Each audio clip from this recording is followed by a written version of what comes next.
All right. Hello, everyone. My name is Sarah Coley. I'm the coordinator of student services here in Newport-Mesa. I'm here today with Liberty Worth, who has been so kind to give her time to us for the next 45 minutes or so to do paper quilts and personal narratives. So she will be giving a short little history about the quilts as tools for narrative telling and show some samples of what people have done with the tools. We will make our first project together, which is going to be playing with our sheaves. So hopefully you have your sheaves ready to go. And it'll be about 10 minutes. And then the second activity, we're going to talk a little bit about our personal narrative and what that can look like, and then spend the remainder of the time constructing our own using our provided tools. So Liberty, I'm going to go ahead and pass it over to you. Thank you again for being here today. Great. I'm so excited to be here. And I am also, sorry, I'm trying to figure out how to load this as we go. Let's see. Shoot, I might need to do let's see, share screen. Give me 1 second. It's not going to, you might have to see something first. I know usually you're supposed to share it first, but this is, let's see if this works really quickly. And then, can you see that? Oh, yep, there it is. Yep, perfect. Let me just get to here. Okay. Now that should be right. Perfect. Okay. So I'm going to apologize ahead of time. I'm in my art studio right now, which is not the quietest part of town. So you may hear traffic, and I'll just shut up at that moment and we'll just move on. So welcome. I'm so glad you joined me today. We are coming together at the end of a wonderful event with so much inspiration for you. I hope you're ready for one last hour of thoughtfulness and creativity. We're going to get our fingers moving and maybe a little bit sticky with some tape or glue, but what we're really going to be doing is thoughtful storytelling through some very simple tools. I usually teach in a very interactive way, so please know that I definitely would love it if you want to be asking comments and questions in the chat box so we can make this as interactive as possible. I'm hoping that by the end of this, some of you will find me through my website or my email and share with me the work that you've made. The information is listed here, and I'll list it again at the end. But first, I'm going to tell you just a little tiny bit about me. I'm an artist who makes art with both paper and fabric.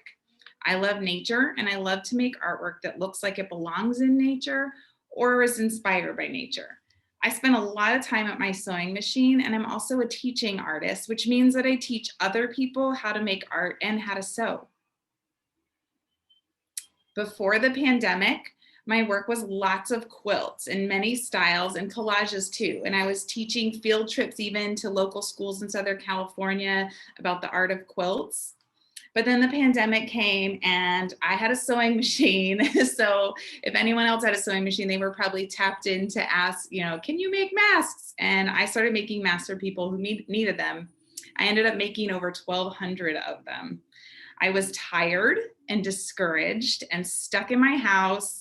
And I also had 3 children, so I was managing virtual learning, and I didn't really get to be in nature, and I did not have the time or energy to make beautiful, inspired, flowery pieces anymore. And the world outside my house, and the world outside your house too, was probably pretty scary. It wasn't just the pandemic. There were a lot of people with really big and intense feelings out there. There were protests and arguing, and wow, everyone was so stressed out. The world seemed really large, and even though I'm an adult, I felt really small to try and deal with it. But sewing always calms me down, and I decided I would try something easy, something that would not be complicated. I remembered about my lessons to the kids that were in the schools in January, and I decided to do a little bit of the same myself. When I taught those field trips to the kids, I told them that even the simplest shapes could be something that they use to tell a story. I showed them quilt shapes called a half square triangle. So I'm holding one cut out right now. And you would have the page in front of you that you could cut them out. And that's what these kids were using. And these half square triangles, this is a very common tool for quilters. Quilters love this tool, or this shape, I guess. they're really cool tools for them to make designs and be artists themselves. There's very little skill required to come up with something super cool. We started with the same tools we're going to use in a few minutes. Here are some of the quilts I made using those simple shapes that I had taught to the kids. These simple shapes were actually, as I was using them, forming a language for me made out of these triangles to use. Maybe you can look at these and tell that I was feeling hopeful during while I was making one of them. Some of them feel a little bit confused or sad based on the way people were arguing. Maybe you can guess which one is the one I made that was feeling hopeful, and which one I made when I felt like people were on different sides of ideas. Can you tell which one I made when I felt really confused? Want to know the best part about making those is that I felt better after I made them. This is something that I've known as an artist and kind of discovered as I was going through some sad stuff in my own life. I found that when I felt sad and I put that into art, it made those sad or stressful feelings come outside of me, and then they were in the art instead. The huge stresses and big feelings that I had were now outside. This is a secret that a lot of artists know that I'm sharing with you. When you make art and you really put your heart and mind into it, it can actually make you feel better. It can actually be a part of healing you. So someone told me I should make this into a project that other people could participate in. That seemed a little confusing to me because making quilts is something that you do by yourself in your house. And I was also in a pandemic and I was like, how am I going to do that? But I thought about it and I took photos of the quilt squares that I actually use, and I put them into computer files so that people could print them up at their homes and make art with the same visual language. If you have yours printed up, that's great and you can do it. If you don't, it's okay. And you can just go through the next few exercises. Maybe later you could print it up, or you can just kind of imagine. You could even maybe draw some. So let's see.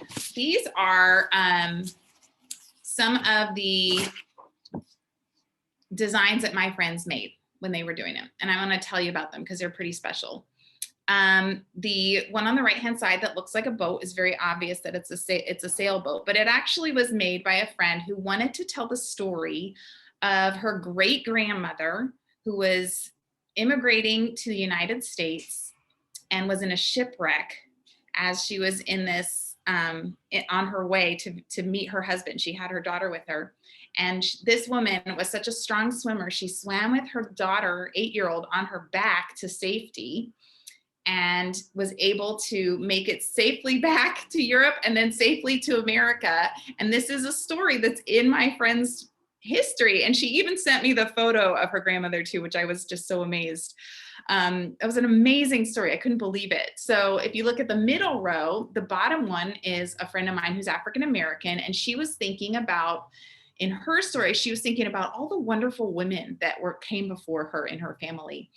And she gave the woman a big open mouth to be speaking the wisdom that she shared to each generation. And that was she calls this the matriarch. I thought that was such a beautiful piece that she designed, just using these simple shapes. The one above it, my girlfriend Ariel, she has both of her grandparents were born and raised in the Japanese fishing village that was on Terminal Island in Long Beach. And they grew up there, and they also were sent to internment camps. This is a big part of her family's story. And she wanted to share that as part of her personal narrative. The other two, there's one that has an image of my friend who was processing how she feels a little different as a minority than some of the people around her. And she feels like, it's almost like she's just reversed. She feels a little bit different and a little bit out of place. The one below it is a friend who lives in the mountains and feels deeply connected to the mountains. And she knows that always feels like home to her. So these are some beautiful examples of what people did with the tools we have today. Here's some more. As people went through the process with me, we're just going to be doing the first 2 exercises, but we actually added in more exercises in our program that we did later. And so we added in the textiles of our heritage and our ancestors. So the one on the left here is a friend of mine who has textiles from Africa and Native American textiles. And she's saying, this is what I see myself as. And she put a strip in the middle to represent a mirror. And she says, this is the way the world sees me on the other side. She said that, you know, she calls it distorted reflection, because it feels like maybe not everyone sees her the way she sees herself. The one on the right is a friend of mine who is Egyptian, grew up in Mexico and moved to America. So hers is a map that starts with her father and his journey to get her and her family to where they are. And if she were to tell you, she'd be able to point out all the different places. But again, very simple tools. The last 2 I wanted to show are 2 friends of mine who, when we got to the question of what do you hope for, they really didn't even know. They were feeling a little bit discouraged, both of them that day when they did it. And they ended up, both of them, doing question marks. And mind you, we weren't in the same place. So it was very interesting to me that they got the same imagery, but it was 2 very different ways to come across it, to put that image across, but they both felt, I'm just confused. I don't have any answers for this. And I think that's just such a beautiful example of how we can use these tools. Okay, so now it's your turn. And I'm gonna give you 5 minutes to play with the squares. And you don't really need to you don't have to glue them first. Like, don't just start out by gluing. What you really want to do is play with them. Like, do I like it like this? Or do I want it like this? Or maybe if I do it like this, then I get a little arrow. And what is that arrow? Could that mean something? You don't really have to assign meaning to this first project. This one is more about familiarizing yourself with the process. Make sure when you cut it out that you're not cutting the triangles, but leaving them as squares. And yeah, that's it. We're going to basically just play. We're going to have some music playing. And if you have any comments that you want to put in the chat, please feel welcome to do that. And if not, that's okay, because it's kind of nice to have the quiet to do that. And I'll check in with you in 5 minutes.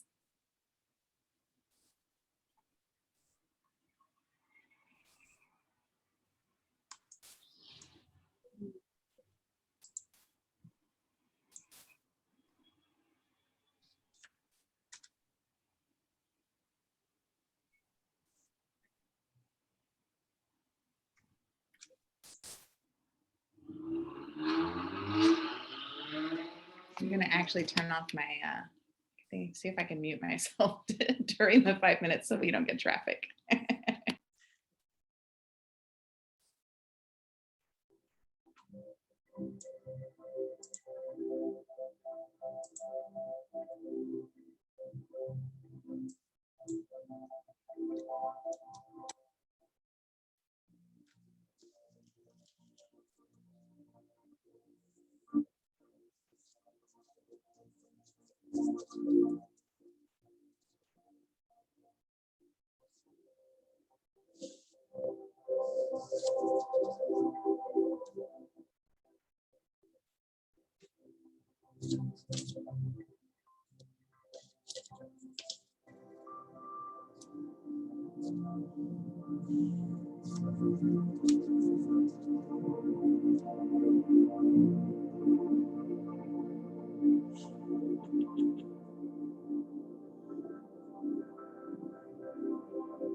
Once you come up with a design that you like, you can start gluing them and come up. It's really just about playing.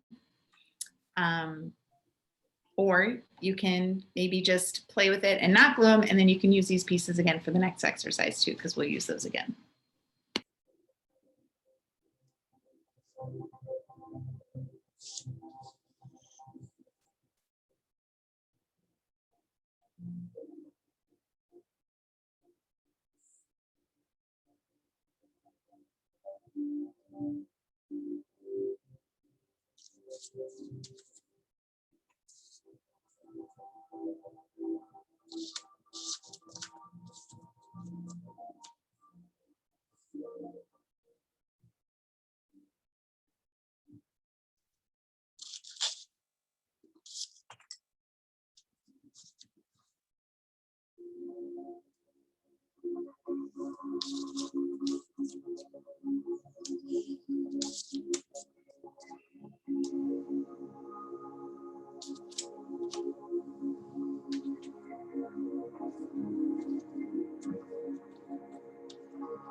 Okay, so now we have just come to 5 minutes. Let's see, no, it's not letting me. Okay. Was that fun? Sarah, do you have any comments? Yeah, I was going to share, like, I was going, and at first it was like, I wanted it to be like really clear, like what the image was supposed to be. Yeah. And so I did that first, and then I started like flipping pieces around, and like, as I was doing it, I was like, oh, this kind of represents, like, it was starting to feel like it was representing something that I was thinking about while I was doing it. So it was really interesting. That's great. I love that. All right. Yeah, it's funny. I think even with my participants, though I always said just play on the first one, don't try to make it anything important, there were still things that came out because we were already in that mindset of like, I'm here to do something, you know, and start showing up. All right. Well, today, the real part of this is telling our story. And we all have a story to tell. I'm actually just today, for me, I'm getting ready for an art show that opens tonight with the artwork that my friends and I made with a simple tool. The question that we asked ourselves, and so here comes the sirens. The question that we asked ourselves and each other was, where have we been and where do we hope to be? So I'll be quiet while this passes. Maybe in my friends' stories,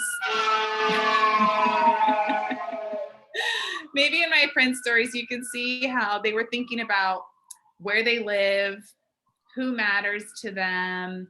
They were asking big questions like, how does the world see me? How do I see myself? Does the world know what my family and my people have gone through? These are really powerful questions, but when we ask them, they can actually lead to really powerful healing within us. So that's where we're actually going to go now. Here are some ideas of things that you might want to think about as we do our next piece. Where are you now? It could literally be like, I'm in my house. I feel really good in my house. My house kept me safe during the pandemic. That could be one. How did you get there? Maybe this is somewhere you've moved from somewhere else. Here in California, you're most likely not where your ancestors started. So did they have to travel far to come to California? Are you from nearby? Are you native to California? Do you have a story that feels a little like it tells a little bit about who you are, something you went through, maybe with your family, maybe something you went through alone? What makes you who you are? So this is where we're going now. And to do that, one thing I really like to do when I do this with people is to encourage them, like, okay, so now that we know these questions to be thinking, I'll leave these questions up for a second. Let's take a couple deep breaths, like nice, slow, deep breaths, breathing things in and breathing things out, and just center ourselves and think about which question would you like to really think about as you play with your squares. Okay, so let's do that. We'll breathe in and count to 4 and breathe out. 2, 3, 4, and breathe in. 3, 4, and out. 2, 3, 4. Let's do one more. In, 2, 3, 4, and out. 2, 3, 4. Maybe over the next few minutes, you can be thinking about these questions. Maybe there's a little image that comes to mind. Maybe you decide, one of my friends is a writer, and she found a shape that when she put these little squares together that ended up looking like an envelope, and that started representing her in all of her pieces. So maybe there's like, you decide, whenever I make an arrow that is 2 black pieces together like this, that's me. Or maybe actually this is me. You can like assign meaning to each one. So that's what we're going to do next. Our next pieces, I didn't actually load this one in the chat, but it was something that most people should have access to. And these are the 3 different pieces. So there's some black, some white, and then some that are white and black. And all of these are at your disposal now. So I think some of the pieces I showed you that my friends did had just this piece initially. And then some of the ones had this all white or all black. And now it feels a lot freer, right? You have so much more to use. So that's what we're gonna do. And I'm gonna give you 8 minutes to do this. And I will set my timer, and Sarah will put on some music again, and I will mute myself so you don't hear all these sirens.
Okay.